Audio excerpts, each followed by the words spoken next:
Hi అండి, అందరికీ నమస్కారం. Welcome to my channel. ఈ వీడియోలో ఏపీ ప్రభుత్వ ఉద్యోగులకు, పెన్షనర్లకు పెండింగ్ బకాయిలు జమ అయ్యే తాజా సమాచారాన్ని ఈ వీడియోలో తెలుసుకుందాము. వీడియోని అయితే ఎక్కడే కానీ స్కిప్ చేయకుండా ఎండ్ వరకు చూడండి ఫ్రెండ్స్. అప్పుడే ఇన్ఫర్మేషన్ పూర్తిగా అర్థమవుతుంది. వీడియో చూస్తున్న ప్రతి ఒక్కరు కూడా వీడియోకి లైక్ చేయండి. అలాగే ఈ వీడియోని తోటి ఉద్యోగ పెన్షన్ మిత్రులతో అయితే షేర్ చేయండి. కొత్తగా మన ఛానల్ చూస్తున్న వారు సబ్స్క్రైబ్ చేసుకున్నట్లయితే వెంటనే మన ఛానల్ని సబ్స్క్రైబ్ చేసుకోండి. దీని ద్వారా నేను చేసే లేటెస్ట్ వీడియోస్ అన్ని మీ వరకు రీచ్ అవుతాయి. ఆలస్యం చేయకుండా వీడియోలోకి అయితే వెళ్ళిపోదాము. ఫ్రెండ్స్, ముందుగా బ్రేకింగ్ న్యూస్ అయితే ఏంటంటే, సమగ్ర శిక్షణలో పనిచేస్తున్నటువంటి సిఆర్ఎంటి టీచర్లకు 2 నెలల పెండింగ్ జీతాలు వారి వారి అకౌంట్లో అయితే జమ కానున్నాయి. బదిలీల సమాచారం అండి. సచివాలయ ఉద్యోగులకు గమనిక. సాధారణ బదిలీలు 2024లో బదిలీ అయిన గ్రామ వార్డు సచివాలయ ఉద్యోగులు మీ దగ్గర ఉన్న రిజిస్టర్, రికార్డ్ ఇతర అన్నీ అప్పజెప్పేసి ఛార్జ్ హ్యాండ్ ఓవర్ చేసి మీరు మీ యొక్క డీడీఓ దగ్గర ఎల్‌పీసీ పొందవలసి అయితే ఉంటుంది. ఎల్‌పీసీలో మీరు చివరగా డ్రా చేసిన అంటే జీతం వివరాలు ఉంటాయన్నమాట. ఇందులో డిడక్షన్స్‌లో సీఎంఆర్ఎఫ్‌కు కూడా మెన్షన్ చేసి ఎల్‌పీసీ అయితే పొందవలెను. అనగా సెప్టెంబర్ 2024 పే స్లిప్స్ వివరాలే ఇందులో ఉంటాయి. ఎలాంటి మార్పులు చేయరాదు. అలాగే అక్టోబర్ నెలలో మీరు మీ సచివాలయంలో మీరు ఎన్ని రోజులు బదిలీకి ముందు పనిచేశారో అన్ని రోజులకు నాన్ డ్రాయల్ సర్టిఫికేట్ తీసుకోవాల్సి అయితే ఉంటుంది. అన్ని రికార్డులు, రిజిస్టర్ హ్యాండ్ ఓవర్ చేసి ఎల్‌పీసీ పొందిన వారు నిధి పోర్టల్‌లో డీడీఓ గారు లాగిన్ నందు రివీల్ అయిన కొత్త డీడీఓ గారి లాగిన్‌లో అయితే యాడ్ కావాల్సి అయితే ఉంటుంది.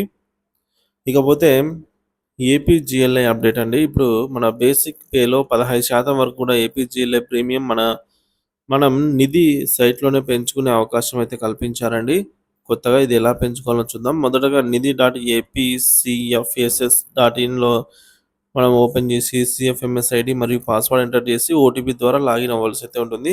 ఆ తర్వాత దాన్ని ఏపీజీఎల్ఐ అనే ఒక టేల్ ఉంటుంది. అక్కడ క్లిక్ చేసి మనమైతే అందులోకైతే వెళ్ళిపోవాలి. సో, మన డీటెయిల్స్ కనిపిస్తాయి. ఆ తర్వాత మీరు ఏపీజీఎల్ఐ పెంచాలనుకుంటున్నారా అనే ఆప్షన్ దగ్గర యెస్ అని అయితే క్లిక్ చేయాలి.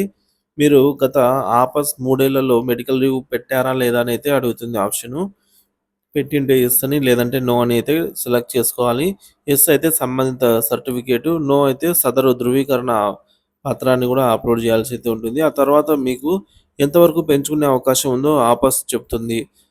ఆ మేరకు పెంచుకొని సబ్మిట్ చేయాలి. ఆ తర్వాత డీడీఓ గారు లాగిన్‌లో అప్రూవల్ చేయాలి. సో, డీడీఓ గారు లాగిన్‌లో కూడా అప్రూవల్ చేయాల్సి అయితే ఉంటుందండి. ఏపీజీఎల్ఐ వారు పరిశీలించి కొత్త బాండ్‌ను అంటే మీరు పెంచిన అమౌంట్‌కి సరిపడా బాండ్‌ను కూడా మంజూరు చేస్తారు. దాన్ని కూడా మనం nithi.apcfss.inలో అయితే మనము చెక్ చేసుకోవచ్చు. నిధి సైట్ నందు ఏపీజీఎల్ఐ నెలవారీ ప్రీమియంలు మరియు జూలై 2024 వరకు అప్డేట్ చేయబడినవి. ఫ్రెండ్స్, కొన్ని పెండింగ్ బిల్లు జమ అయ్యాయండి. సో, ఆత్మకూరు, అనంతపురం ఎస్టీఓ పరిధిలో అయితే కొంచెం పెండింగ్ బిల్లు అమౌంట్ అయితే క్రెడిట్ అయ్యాయి. తిరుపతి ఎస్టీఓ పరిధిలో కూడా పెండింగ్ బిల్లు జమ అవుతున్నాయి. సో, విశాఖపట్నం, సీతమ్మధార ఎస్టీఓ పరిధిలో కూడా పెన్షన్‌లకు సంబంధించి పెండింగ్ బిల్లు అయితే క్రెడిట్ అవుతున్నాయి. విద్యాశాఖ నందు టీచర్స్ ట్రైనింగ్ సంబంధించి పెండింగ్ బిల్లులన్నీ కూడా క్రెడిట్ అవుతున్నాయండి. సో, ఇక్కడ మనం చూడొచ్చు డాష్‌బోర్డ్ ఈ విధంగా ఓపెన్ అవుతుందండి. ఇక్కడ ఏపీజీఎల్ఐ ఎంప్లాయీస్ అనే టేల్ అయితే ఒకటి కనిపిస్తుంది. సో, అమౌంటు పెంపుదల చేసిన వారు కొత్త బాండ్ అప్లై చేసుకునే దానికి నిధి ఏపీసీఎఫ్ఎస్ ఈ విధంగా ఎంప్లాయీస్ ఇండివిజువల్ లాగిన్ నందైతే ఆహ్, తిరిగి ఎనేబుల్ చేయడం జరిగిందనమాట. సో, మనము స్క్రీన్ పైన గమనించవచ్చు.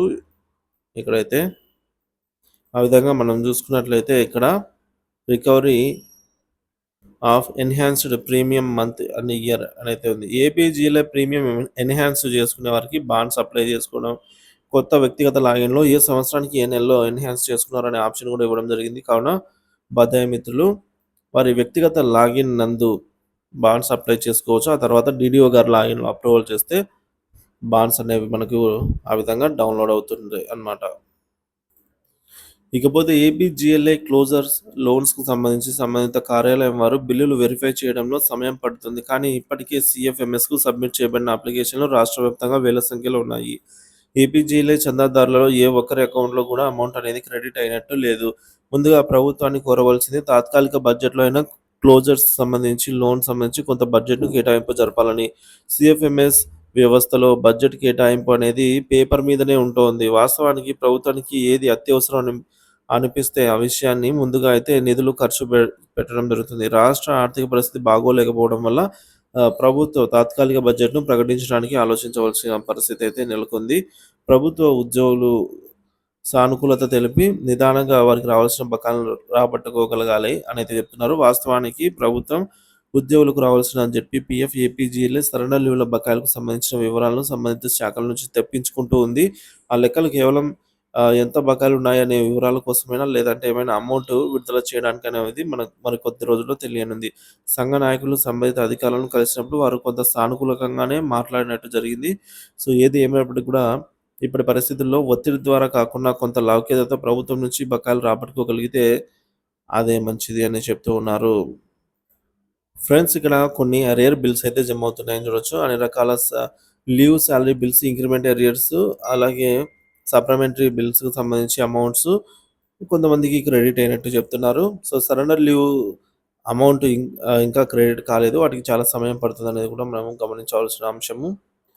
ఇకపోతే పీఆర్సీ, ఐఆర్ బకాయిలు ఆలస్యమైనా పర్లేదు అని AP JAC Amaravati chairman Bopparaju Venkateswarlu అయితే అన్నారండి.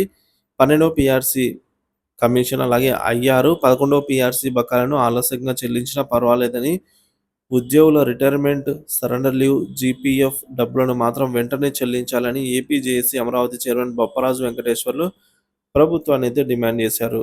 సీఎఫ్ఎంఎస్ లాగిన్‌లో పెండింగ్‌లోని ఉద్యోగుల సరెండర్ లీవ్‌ల బిల్లులు, కుటుంబాల అవసరాల కోసం దాచుకున్నటువంటి జీపీఎఫ్ ఫండ్‌లను వెంటనే ఇవ్వాలి అని అయితే కోరారు.